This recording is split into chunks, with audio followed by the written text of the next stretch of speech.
जय हिंद दोस्तों, स्वागत करता हूं मैं आप सभी का अपने YouTube चैनल में। दोस्तों, अक्सर आप दुकान पर जब सामान लेते हैं तो उस पर एक्सपायरी डेट चेक करना भूल जाते हैं।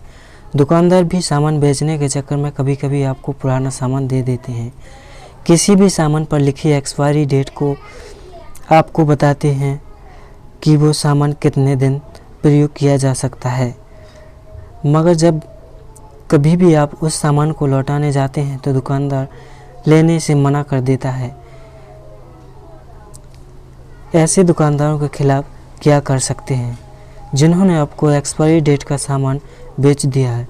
दोस्तों, आज हम इसी विषय में चर्चा करने वाले हैं। तो यदि आपने मेरे YouTube चैनल को सब्सक्राइब नहीं किया तो प्लीज़ चैनल को सब्सक्राइब कर लीजिए, बेल आइकन घंटी को भी दबा दीजिए, जिससे आने वाली वीडियो की नोटिफिकेशन आपको सबसे पहले मिल सके। तो दोस्तों, हमारे पास ऐसे कुछ अधिकार होते हैं जिन अधिकारों के तहत हम दुकानदारों के खिलाफ एक्शन ले सकते हैं। दोस्तों, उन अधिकारों के बारे में हम बहुत से लोग नहीं जानते हैं, तो चलिए जानते हैं इन अधिकारों के बारे में। जब कभी भी आप या हम किसी दुकान से एक्सपायरी डेट का कोई सामान खरीदते हैं और वापस करने जाते हैं तो दुकानदार झगड़ा करने लगता है।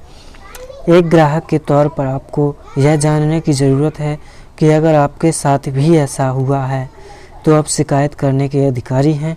आप ऐसे किसी भी दुकानदार, सर्विस प्रोवाइडर या लीडर के खिलाफ शिकायत दर्ज करा सकते हैं जिन्होंने आपको एक्सपायरी डेट का सामान बेचा है।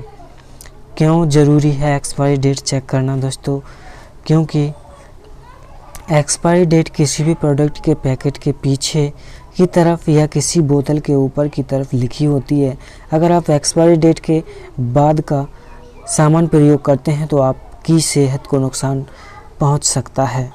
ऐसे में किसी भी उत्पाद की एक्सपायरी डेट चेक करना बहुत ज़रूरी है। ऐसे मामलों में आप कंज्यूमर फोरम में शिकायत करना काफ़ी आसान हो गया है।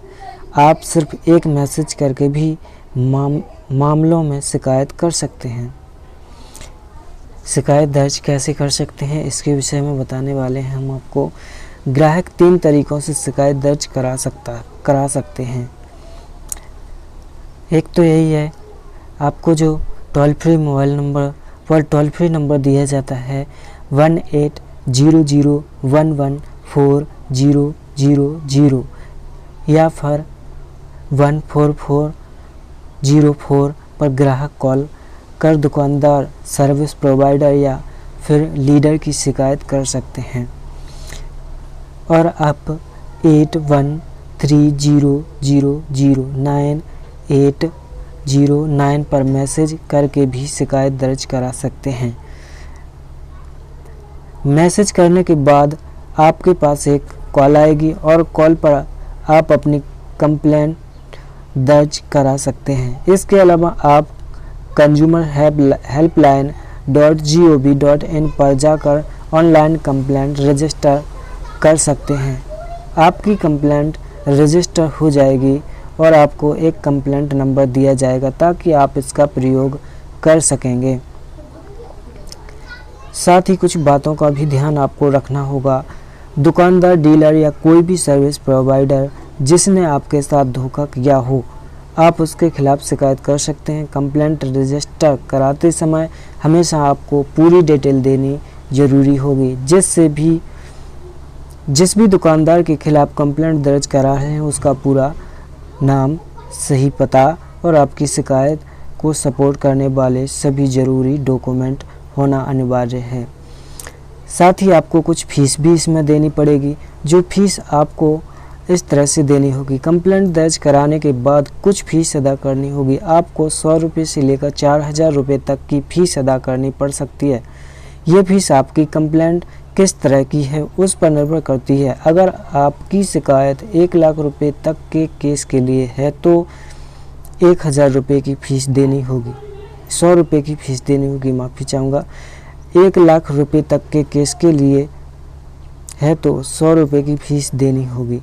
1 लाख से 5 लाख रुपए तक के केस के लिए तो 200 रुपये फ़ीस देनी होगी। 10 लाख तक के केस के लिए 400 रुपये और 10 लाख से 20 लाख तक के केस के लिए 500 रुपये और 20 लाख से 50 लाख तक के लिए आपको 2000 रुपये और 1 करोड़ तक के मामले के लिए आपको 4000 रुपये फीस अदा करनी होगी। इस तरह से आप फीस देकर और साथ ही पूरी जानकारियों को ध्यान में रखते हुए आप कंप्लेंट कर सकते हैं। तो दोस्तों इस वीडियो में इतना ही, जल्द मिलेंगे अगले वीडियो में।